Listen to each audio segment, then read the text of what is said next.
Imaginem a cena. Estou no altar, vendo meu filho se casar com a mulher que ele ama, quando ela me apresenta aos pais dela e diz bem alto, para todo mundo ouvir: esta é a vergonha da família com a qual temos que conviver. Todos riram, todos. Até que o pai dela ficou branco como papel e sussurrou tremendo: você não é aquela bilionária que comprou minha empresa? Naquele momento, o silêncio tomou conta de toda a igreja. A risada morreu na garganta de cada um deles. E eu? Eu apenas sorri, porque eles não faziam ideia do que estava por vir. Se vocês acham que essa história vai ser sobre uma sogra sendo humilhada, vocês estão muito enganados. Essa é a história de como uma mulher que eles julgaram como vergonha da família mostrou quem realmente mandava ali. E acreditem, as consequências foram muito além do que qualquer um deles poderia imaginar. Segue minha história até o final e comenta de onde você está me ouvindo. Adoro conhecer cada pessoa que acompanha o canal. E não se esqueçam de se inscrever para mais histórias como essa. Porque o que aconteceu depois desse momento mudou não só a minha vida, mas a vida de todos que estavam naquela igreja. E quando vocês descobrirem quem eu realmente sou e o que eu fiz, vão entender por que algumas pessoas não devem nunca, jamais, subestimar uma mãe brasileira.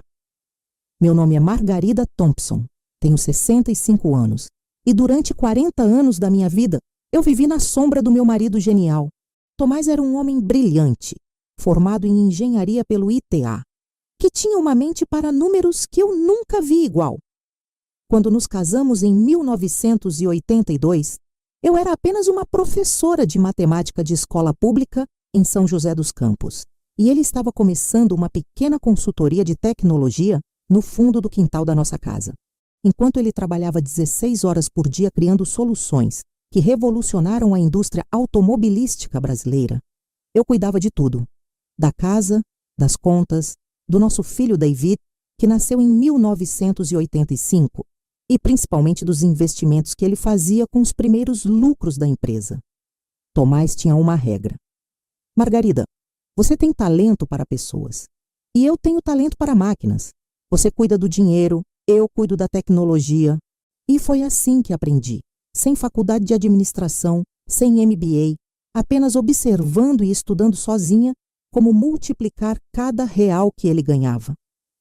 Comprava ações quando ninguém queria, investia em startups que meus vizinhos achavam loucura e sempre mantive nossa vida simples. Vocês querem saber como simples? Morávamos na mesma casa de classe média em São José dos Campos desde que nos casamos. Eu dirigia um Corsa branco 2008 até o ano passado. Fazia compras no mesmo supermercado há 30 anos. Cumprimentava as mesmas vizinhas. E David cresceu achando que éramos uma família de classe média comum, porque era isso que eu queria que ele achasse. Quando Tomás morreu de infarto há 5 anos, aos 60 anos, ele me deixou não só com o coração despedaçado, mas também como dona de um patrimônio que ele nem imaginava que tinha crescido tanto. Porque enquanto ele se concentrava em criar tecnologia, eu havia transformado os investimentos dele numa fortuna.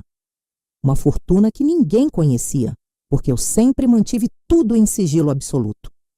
Dave se formou em administração na Unesp, trabalha numa multinacional em São Paulo e até hoje acha que a herança do pai foi só a casa onde ele cresceu e uma pequena poupança.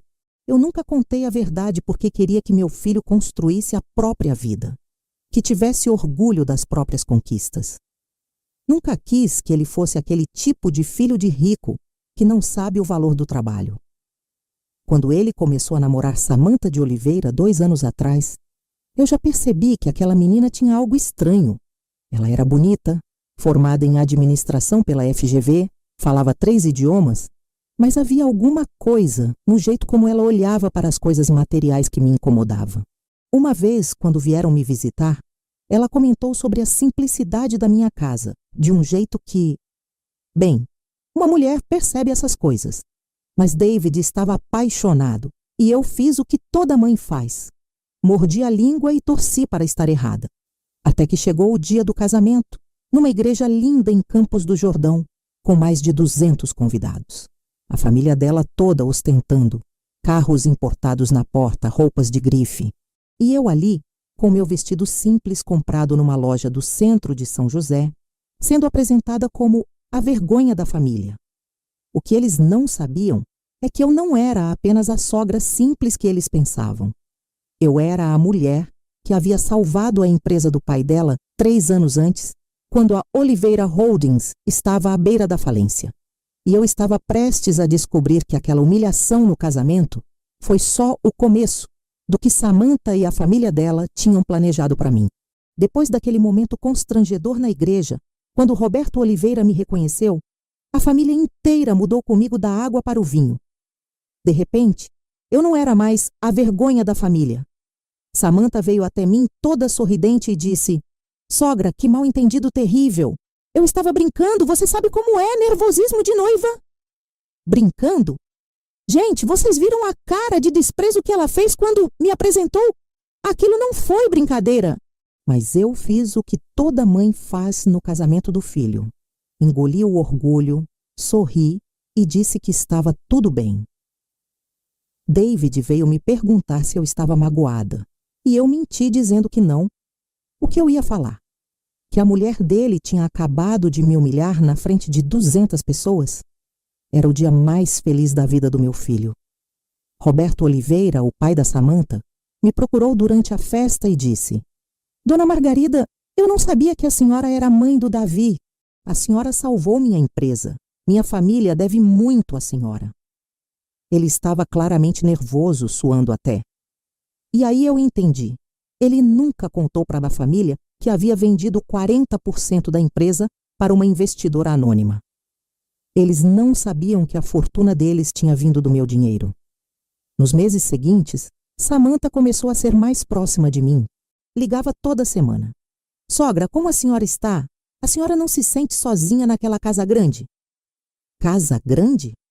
Gente, minha casa tem 3 quartos e um quintal pequeno, mas ela insistia: "A senhora devia vir morar aqui perto da gente, ou então a gente podia procurar uma casa melhor para a senhora." Um dia, ela apareceu em casa sem avisar, com uns papéis na mão. Disse que tinha uma proposta interessante para me fazer.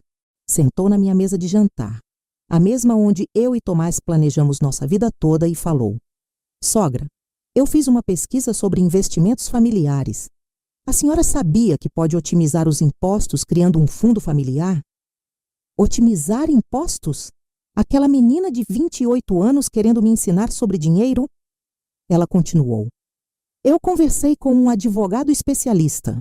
Se a senhora transferir seus investimentos para um fundo familiar, além de pagar menos impostos, pode garantir que o patrimônio fique protegido para o David e para os futuros netos." Futuros netos que nem existiam ainda. E ela já estava planejando o que fazer com meu dinheiro. Eu perguntei: "E quem administraria esse fundo?" Ela sorriu, aquele sorriso que me dava arrepios, e respondeu: "Ah, sogra, isso é com profissionais. Eu posso ajudar, já que entendo de administração. E o David também. Seria uma coisa da família, sabe? Coisa da família onde eu, a dona do dinheiro, seria apenas uma consultora." David começou a chegar em casa falando dessas ideias. "Mãe, a Samantha tem razão. A senhora podia investir numa casa melhor, ou então a gente podia montar um negócio juntos." Meu filho, que sempre foi humilde, de repente estava cheio de planos grandiosos. "Mãe, por que a senhora nunca me contou que tinha tanto dinheiro assim?" Eu expliquei: "David, eu queria que você construísse sua própria vida primeiro." E ele disse uma coisa que me partiu o coração: "Mas mãe, a Samantha falou que a senhora está sendo egoísta guardando tudo isso só para a senhora." Egoísta? Eu que trabalhei 40 anos para construir esse patrimônio, egoísta por não entregar tudo de bandeja? A coisa foi escalando. Samantha começou a visitar mais, sempre com sugestões. "Sogra, que tal a gente fazer uma viagem em família para a Europa? Podemos conhecer uns investimentos imobiliários por lá." "Sogra, meu primo é corretor de imóveis. Ele pode mostrar umas mansões lindas em Alphaville." "Sogra, a senhora não acha que está perdendo oportunidades morando nessa casa velha?" Um dia, ela chegou com uma proposta mais direta. Sogra, eu tenho um amigo que trabalha no banco. Ele disse que a senhora tem mais de... Bem, muito dinheiro mesmo. A senhora não tem medo de assalto morando sozinha? Medo de assalto. Eu moro no mesmo bairro há 40 anos, conheço todos os vizinhos.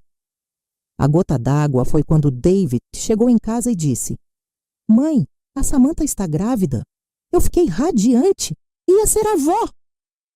Mas aí ele continuou. Por isso a gente estava pensando, já que a senhora vai ser vovó, que tal a gente acelerar esses planos do fundo familiar para garantir o futuro do bebê? Naquele momento eu entendi. Eles tinham cronometrado tudo. A gravidez, as visitas, as sugestões, os planos. Samantha não estava grávida por acaso. Estava grávida porque precisava de uma carta na manga para me pressionar.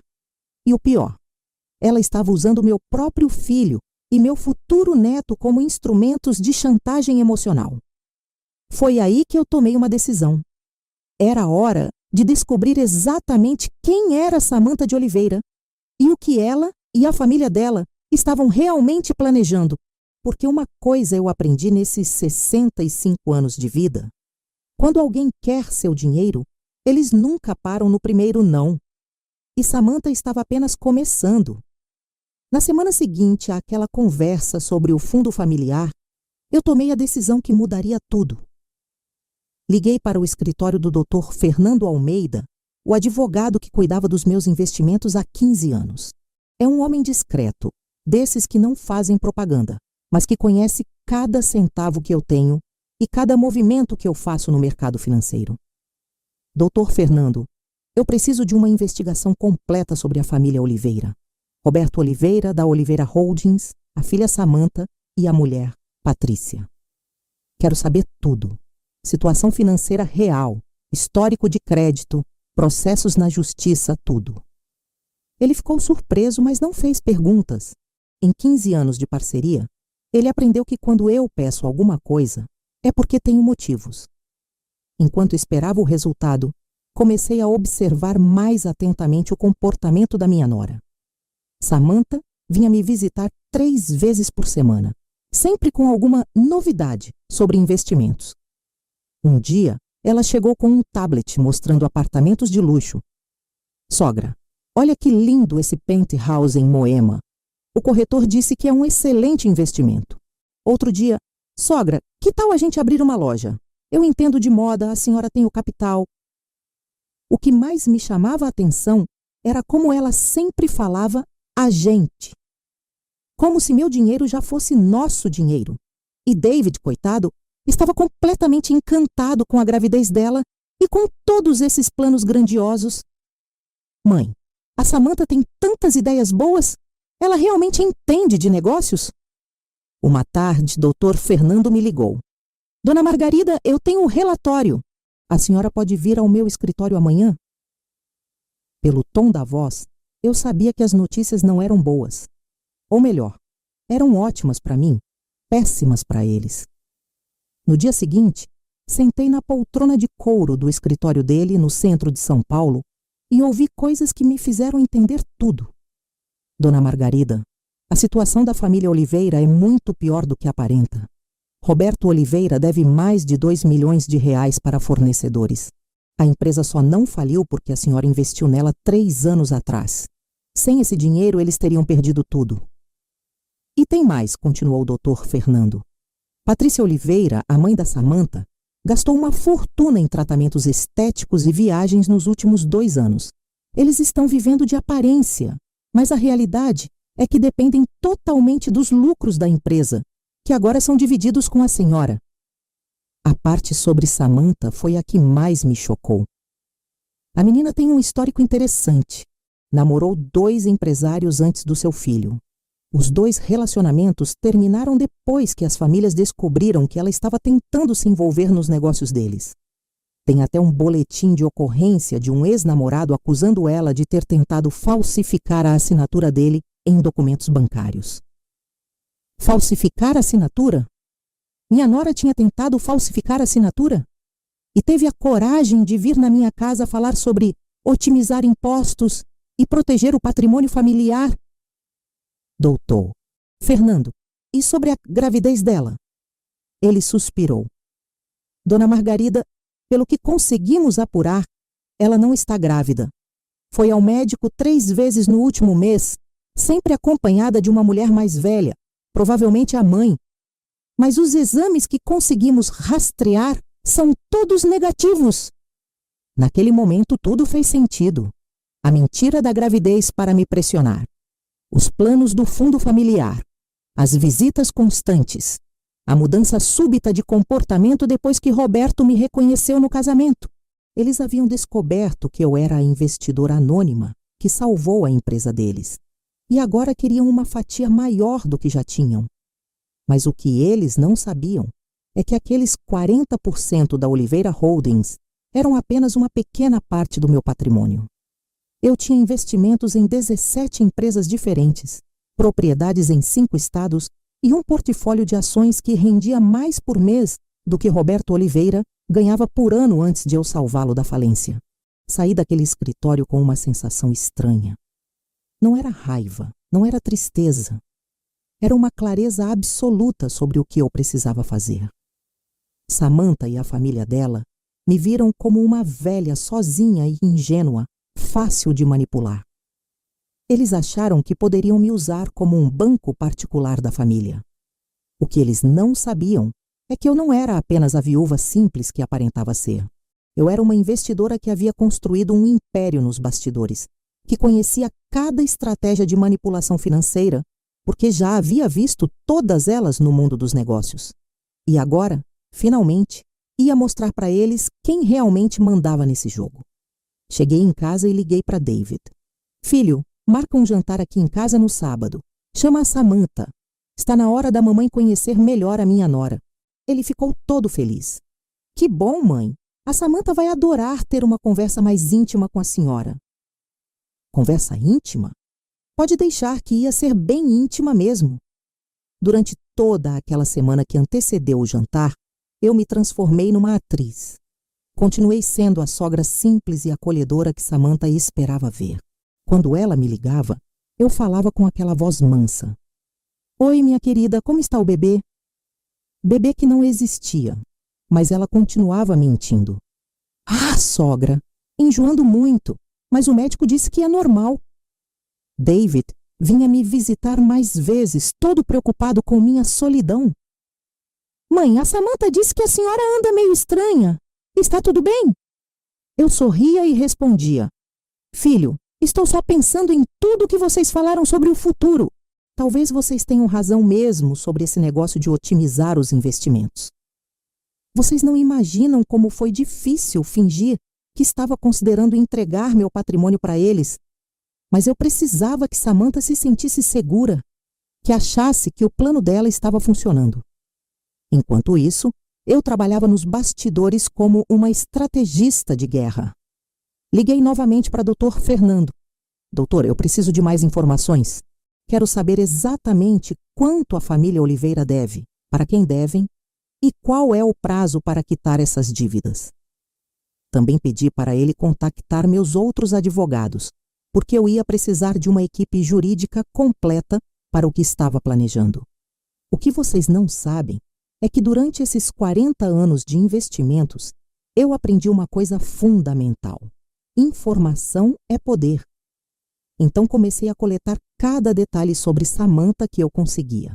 Descobri que ela tinha cartão de crédito em 3 bancos, todos no limite, que havia comprado um carro importado no ano anterior, financiado em 72 vezes, que frequentava restaurantes e spas caríssimos, sempre postando nas redes sociais como se fosse rica de berço.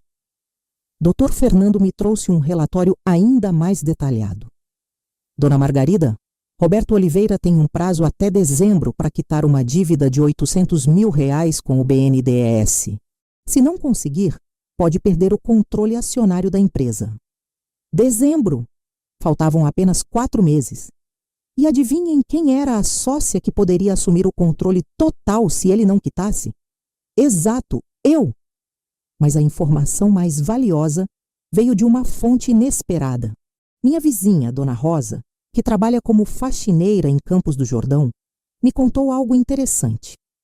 Margarida, aquela menina que casou com seu David, ela estava no salão de beleza semana passada, dizendo para as amigas que em pouco tempo ia estar morando numa mansão. E aí veio o detalhe que me fez rir. Ela falou que a sogra dela é uma velha besta que não sabe nem onde tem dinheiro guardado. Velha besta? Eu que multipliquei por 50 o patrimônio que Tomás me deixou? Eu que identifiquei e salvei a empresa dela da falência antes mesmo dela saber que estava afundando? Tudo bem, Samantha. Vamos ver quem é a velha besta aqui. Durante esses dias, Samantha intensificou as visitas, sempre com alguma novidade urgente. Sogra, meu advogado disse que tem um prazo para criar o fundo familiar. Se não fizermos logo, podemos perder benefícios fiscais importantes. Benefícios fiscais inexistentes, mas ela apostava na minha ignorância. O que mais me impressionava era a cara de pau dela. Um dia chegou com plantas de casas. Sogra, olha essas mansões em Alphaville. A senhora podia comprar uma para a gente morar todos juntos. Seria tão bom para o bebê crescer perto da vovó. Mansões de 5 milhões de reais. E ela falando como se fosse comprar pão na padaria. David estava completamente envolvido nos planos dela. Mãe, a Samantha tem razão sobre investir em imóveis. É mais seguro do que ações. Meu filho tentando me ensinar sobre investimentos. Se ele soubesse que eu tinha propriedades em São Paulo, Rio de Janeiro, Minas Gerais, Paraná e Santa Catarina. Na quinta-feira, 2 dias antes do jantar, Samantha fez a jogada mais ousada. Apareceu com um contrato já redigido. Sogra, trouxe aqui os papéis do fundo familiar. É só assinar que meu advogado já providencia tudo. Papéis que transfeririam 70% do meu patrimônio para um fundo controlado por ela e David, onde eu seria apenas uma beneficiária vitalícia. Eu peguei os papéis, li com cuidado e disse: minha querida, preciso mostrar isso para meu contador antes de assinar qualquer coisa. Ela ficou visivelmente irritada. Mas, sogra, é só uma formalidade. Quanto antes organizarmos isso, melhor para todos nós. Aquela noite, eu não consegui dormir. Não de preocupação, mas de expectativa. Porque no sábado, no jantar, eu ia fazer algo que deveria ter feito há muito tempo. Parar de fingir que era apenas uma viúva simples e mostrar para Samantha de Oliveira quem realmente mandava nessa história. Liguei para Dr. Fernando na sexta-feira. Doutor, pode preparar uma contraproposta? Quero todos os documentos prontos para sábado à noite. E aí eu expliquei exatamente o que ia acontecer naquele jantar. Quando terminei de falar, ele ficou em silêncio por alguns segundos e depois disse: Dona Margarida, em 30 anos de advocacia, nunca vi uma reviravolta como essa. Reviravolta? Isso ainda não era nada. O que ia acontecer no sábado faria Samantha entender que escolheu a pessoa errada para tentar enganar. Sábado chegou e eu acordei com uma sensação que não tinha há anos. Estava ansiosa, mas do jeito bom. Como uma criança esperando o Natal. Passei o dia cozinhando as comidas favoritas do David, lasanha, farofa da minha sogra, pavê de chocolate, como se fosse um jantar comum de família. Mas debaixo dessa normalidade toda, eu estava armada até os dentes com informações.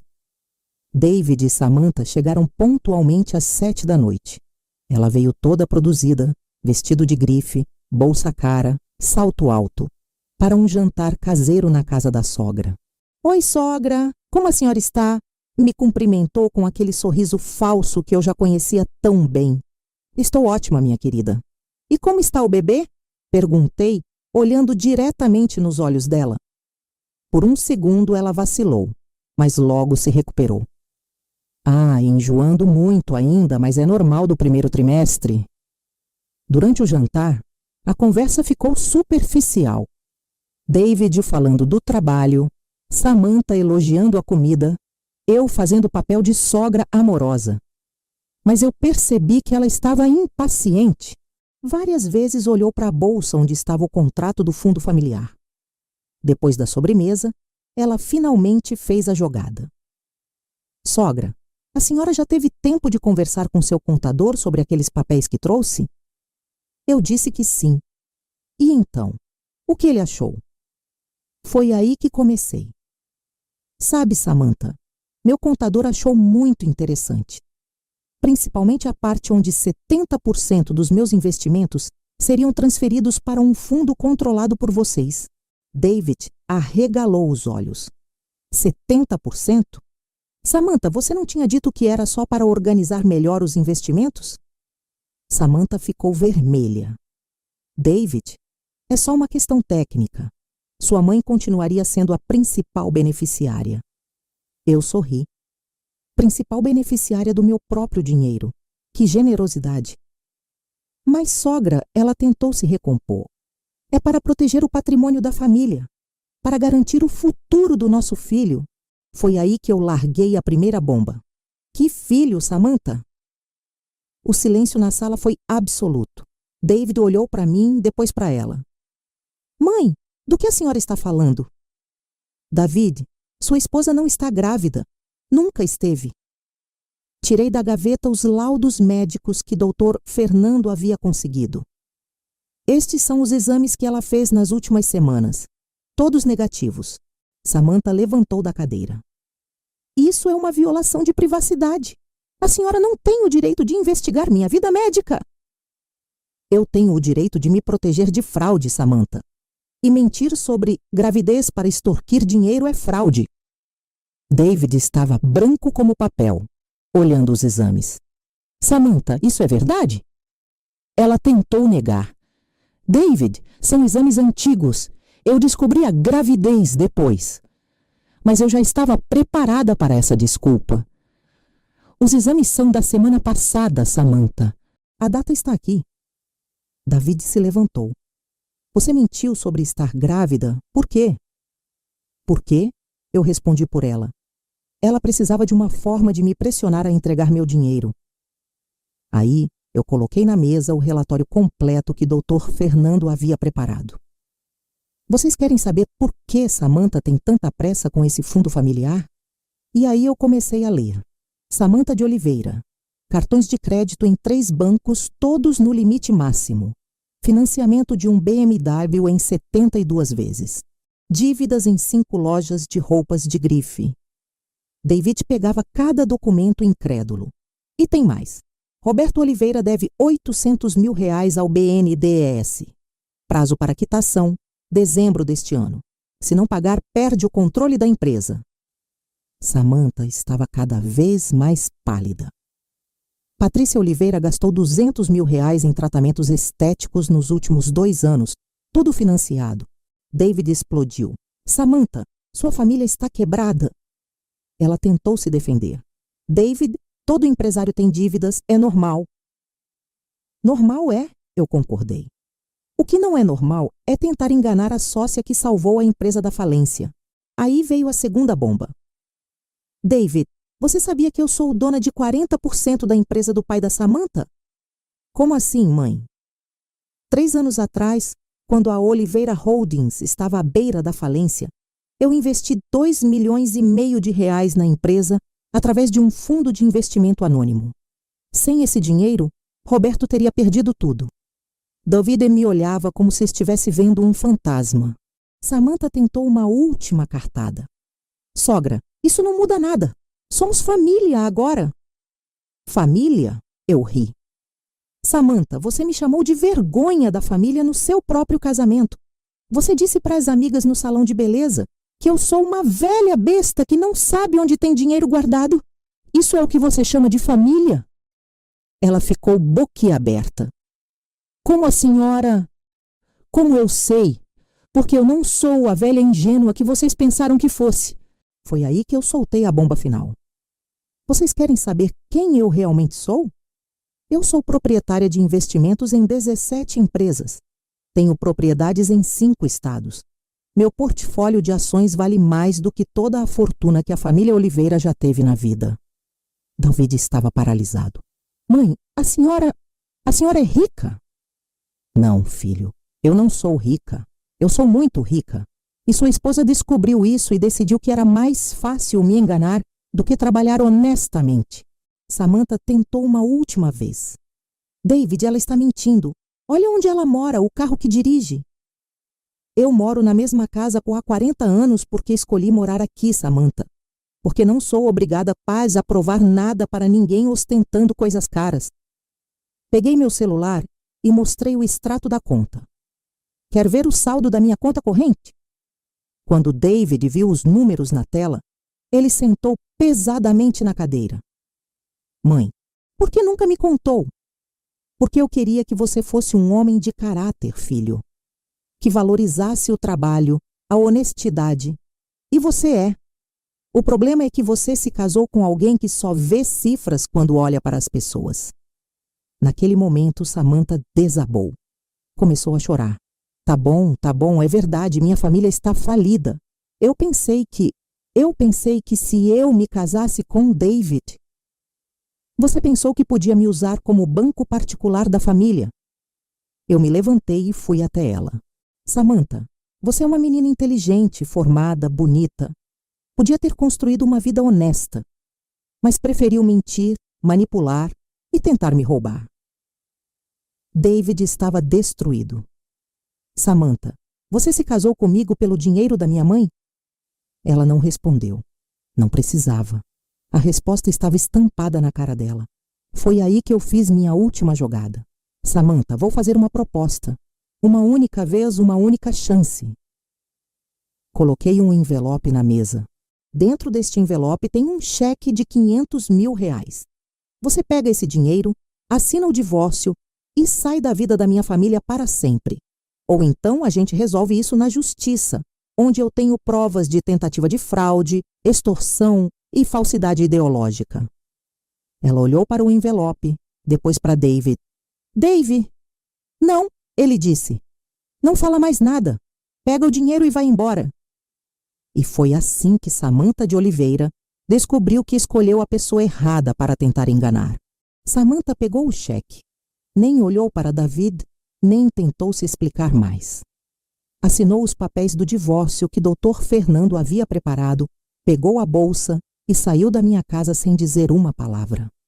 David ficou sentado na mesa da cozinha por mais de 1 hora, em silêncio absoluto. Eu não forcei conversa. Depois de 40 anos sendo mãe, eu sabia que meu filho precisava processar tudo aquilo no tempo dele. Quando ele finalmente falou, disse apenas: "Mãe, me desculpa." Eu abracei meu filho e disse: "Você não tem culpa de nada, David. Você foi enganado por uma pessoa muito habilidosa em manipulação." Os meses seguintes foram de reconstrução. David teve que lidar com o divórcio, com a descoberta de que a mãe era milionária e principalmente com o fato de que havia sido usado. Ele ficou deprimido por algumas semanas, questionando se algum dia conseguiria confiar em alguém de novo. Mas vocês sabem como é a mãe brasileira, né? Eu não ia deixar meu filho se afundar. Conversei com ele sobre tudo. Sobre por que mantive a fortuna em segredo, sobre como identifiquei que Samantha estava mentindo, sobre como ele podia aprender com essa experiência sem perder a fé no amor. "Filho", eu disse, "não deixe uma pessoa desonesta roubar sua capacidade de amar. Existem mulheres verdadeiras por aí que vão te amar pelo homem trabalhador e honesto que você é." 3 meses depois do divórcio, eu descobri que Roberto Oliveira não conseguiu quitar a dívida com o BNDES. Como eu esperava, assumiu o controle total da Oliveira Holdings. Mas vocês sabem o que eu fiz? Mantive Roberto como diretor da empresa, com um salário digno. Ele era um pai tentando proteger a família, mesmo que pelos métodos errados. Patrícia teve que cortar os gastos supérfluos, mas nada que comprometesse a dignidade deles. O interessante é que sem a pressão das dívidas e sem Samantha, criando expectativas irreais, a família Oliveira começou a se reorganizar financeiramente. Roberto se tornou um funcionário dedicado da própria empresa, que quase perdeu. E até me agradeceu por ter assumido o controle. "Dona Margarida, a senhora salvou nossa família 2 vezes. Uma quando investiu na empresa, outra quando tirou minha filha da vida do seu filho." 6 months after everything happened, David came home with a smile I hadn't seen in a long time. "Mom, I met someone.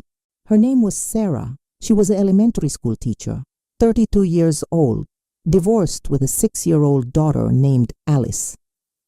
"Mom, she doesn't even know what you do for a living, and she doesn't ask about money. She likes me for who I am." 6 meses depois de tudo acontecido, David chegou em casa com um sorriso que eu não via há muito tempo. "Mãe, conheci alguém. O nome dela era Sarah, professora do ensino fundamental, 32 anos, divorciada com uma filha de 6 anos chamada Alice." "Mãe, ela nem sabe o que a senhora faz da vida e não pergunta sobre dinheiro. Ela gosta de mim por quem eu sou. Quando conheci Sarah, eu soube imediatamente que ela era diferente. Chegou na minha casa com a filha, um bolo de cenoura que ela mesma havia feito, e tratou Alice para não mexer nas minhas coisas." "Desculpe incomodar no domingo, dona Margarida. David falou tanto da senhora que Alice queria conhecer a vovó nova." "Vovó nova? Vocês não imaginam como meu coração se encheu de alegria ouvindo isso. Alice, uma menina esperta e carinhosa, me adotou como avó no primeiro dia. E Sarah? Sarah me tratava exatamente como trataria qualquer sogra, com respeito, carinho, mas sem bajulação." 1 ano depois, David e Sarah se casaram numa cerimônia pequena e íntima, na mesma igreja onde ele havia se casado com Samantha. Mas que diferença! Sarah chegou de vestido simples, comprado numa loja do centro, radiante de felicidade genuína. Alice foi a daminha de honra e eu chorei de emoção vendo meu filho verdadeiramente feliz. No ano seguinte, Sarah engravidou. Uma gravidez real, com enjoos reais, com ultrassons que ela me mostrava orgulhosa. "Olha, dona Margarida, o médico disse que o bebê está perfeitamente saudável. Quando meu neto Gabriel nasceu, eu entendi o que é ser avó de verdade. Hoje, aos 66 anos, eu finalmente vivo sem máscaras. Continuei na mesma casa, porque eu amo minha casa. Mas agora David, Sarah, Alice e Gabriel sabem exatamente quem eu sou. Não mudei meu estilo de vida, ainda faço compras no mesmo supermercado, ainda cumprimento as mesmas vizinhas. A diferença é que agora eu não preciso fingir ser quem não sou. Meus investimentos continuam crescendo. Abri uma fundação para ajudar mães solteiras a voltarem a estudar, porque eu sei o que é ter que batalhar para sustentar uma família. Sarah, inclusive, ajuda na fundação, usando a experiência dela como professora para desenvolver os programas educacionais. E Samantha? Nunca mais a vi. Soube por terceiros que ela se mudou para o Rio de Janeiro, onde conseguiu um emprego numa empresa de marketing. Espero sinceramente que tenha aprendido alguma coisa com tudo isso. Às vezes penso se ela encontrou alguém que realmente a ama, não por interesse, mas por quem ela é. Todo mundo merece uma segunda chance na vida. O que eu aprendi com tudo isso? Que não podemos ter medo de mostrar quem realmente somos para as pessoas que amamos. Passei 40 anos escondendo minha verdadeira identidade, pensando que estava protegendo meu filho, mas no final, quase perdi ele para uma pessoa que só queria se aproveitar da nossa família. Aprendi também que dignidade não tem preço. Eu podia ter deixado Samantha me humilhar em silêncio. Podia ter fingido que não sabia das mentiras dela. Mas uma mulher que trabalhou a vida inteira para construir alguma coisa não pode aceitar ser tratada como boba. E vocês sabem qual foi a maior lição de todas? Que a verdadeira riqueza não está na conta bancária. Está em ter um filho que me respeita, uma nora que me ama de verdade, netos que correm para me abraçar quando chegam em casa, e a tranquilidade de dormir toda noite sabendo que construí tudo isso com honestidade. Agora eu quero saber de vocês. O que fariam no meu lugar? Já passaram ou conhecem alguém que esteve numa situação parecida? Como vocês lidariam com uma pessoa que tentasse se aproveitar da família de vocês? Se vocês estão passando por alguma situação de manipulação familiar, lembrem-se, vocês têm mais poder do que imaginam. Às vezes a pessoa que os outros subestimam é exatamente quem tem mais força para reverter o jogo. E não se esqueçam, nunca, jamais, deixem alguém fazê-los sentir vergonha de quem vocês são. Seja pobre, seja rico, seja classe média, sua dignidade não está à venda. Comentem aí embaixo suas experiências, suas opiniões e, principalmente, de onde vocês estão me ouvindo. Adoro saber que minhas histórias chegam em pessoas de todo o Brasil e do mundo. Obrigada por me acompanharem até aqui. Nos vemos na próxima história.